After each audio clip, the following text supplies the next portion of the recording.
11 नवंबर 2025 की दोपहर दिल्ली के साउथ दिल्ली इलाके में एक साधारण से घर की घंटी नहीं बजी, बल्कि एक फोन की घंटी बजी जिसने 78 साल के नरेश मल्होत्रा की जिंदगी उलट कर रख दी। वो रिटायर्ड बैंकर थे। जिंदगी भर बैंक में नौकरी की, ईमानदारी से परिवार पाला। उनके पास थी बुढ़ापे की पूंजी, करीब 22 करोड़ रुपए। फोन की स्क्रीन पर नंबर फ्लैश हुआ, ट्राई, सरकारी नंबर। उन्होंने फोन उठाया।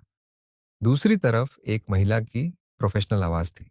उसने कहा, नमस्ते, क्या आप नरेश मल्होत्रा हैं? उन्होंने हाँ कहा। महिला ने आगे कहा, सर, आपके नाम पर जारी एक मोबाइल नंबर से देश विरोधी संदेश भेजे जा रहे हैं।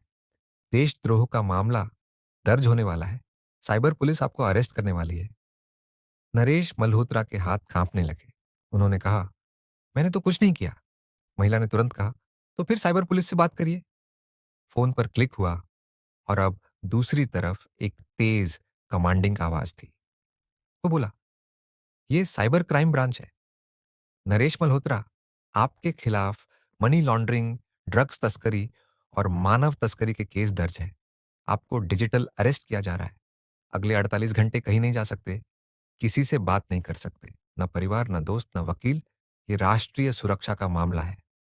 और फिर उसने सबसे डराने वाली बात कही, अगर किसी को बताया तो तुरंत फिजिकल अरेस्ट कर लिए जाओगे। नरेश मल्होत्रा अकेले थे, डरे हुए। उन्होंने सोचा, सहयोग करूंगा, गलतफहमी साफ हो जाएगी। उन्होंने पूछा, मैं क्या करूं? ठग बोला, हमें आपके बैंक अकाउंट्स की जांच करनी है। ड्रग्स के पैसे तो आपके अकाउंट में नहीं आए। सारे अकाउंट डिटेल्स बताइए। और फिर जो हुआ, उसने हर किसी को चौंका दिया। ठगों ने उनसे कहा, सीबीआई की जांच चल रही है। आप सारे पैसे निकालकर हमारे बताए गए आरबीआई वेरिफिकेशन अकाउंट में डाल दीजिए। जांच के बाद सब वापस आ जाएगा। नरेश मल्होत्रा ने ऐसा ही किया। वो बैंक गए। बैंक कर्मचारियों ने पूछा, साहब, इतने बड़े अमाउंट में ट्रांसफर? लेकिन ठग पहले ही बोल चुके थे, बैंक कर्मचारी भी गिरोह में शामिल हो सकते हैं, उन्हें कुछ मत बताना। नरेश मल्होत्रा चुप रहे। एक एक करके कई दिनों में उन्होंने अपने 22.92 करोड़ रुपए उन अकाउंट्स में ट्रांसफर कर दिए। जब पता चला, तब बहुत देर हो चुकी थी। पैसा गायब था, जैसे पानी में नमक। दूसरी कहानी, चाय वाला जो निकला करोड़पति। बिहार के गोपालगंज में एक चाय वाला था, अभिषेक कुमार। छोटी सी दुकान, गरीब परिवार। एक दिन पुलिस ने उसके घर पर छापा मारा। मिला 1.05 करोड़ रुपए नकद, 344 ग्राम सोना, 1.5 किलो चांदी, 85 एटीएम कार्ड, 75 चेकबुक, लैपटॉप और एक लग्जरी कार।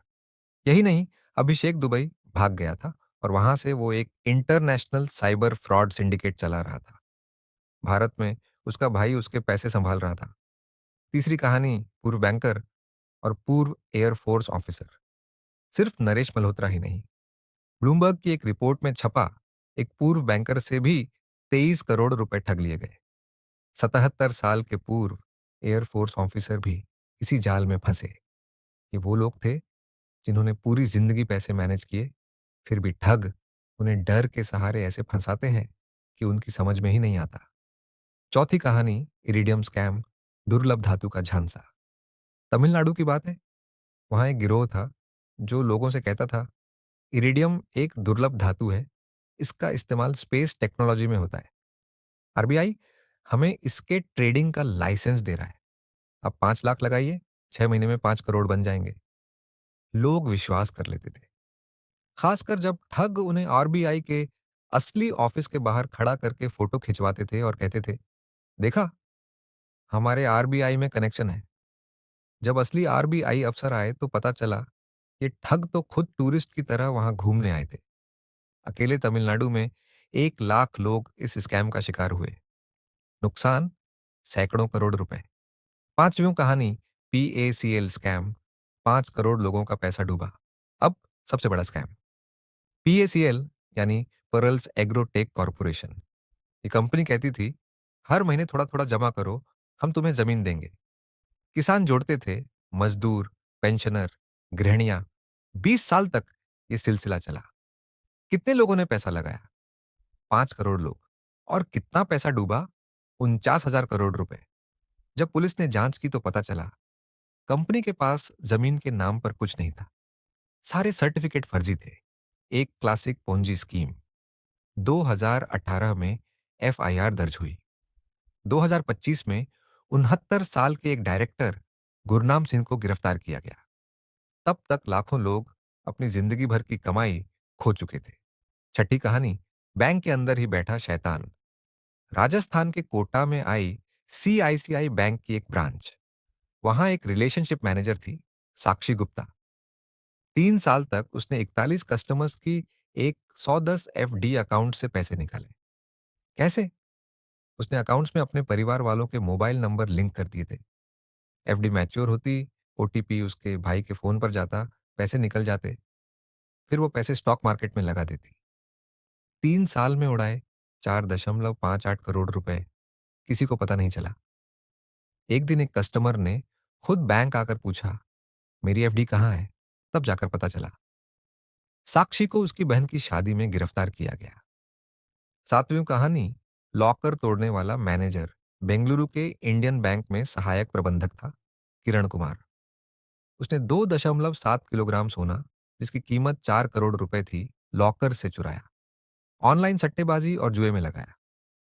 तेलंगाना के एसबीआई ब्रांच के कैशियर ने 20 किलोग्राम सोना और 1.1 करोड़ रुपए कैश साइफन किए। दोस्तों, ये कहानियां यहां खत्म नहीं होती।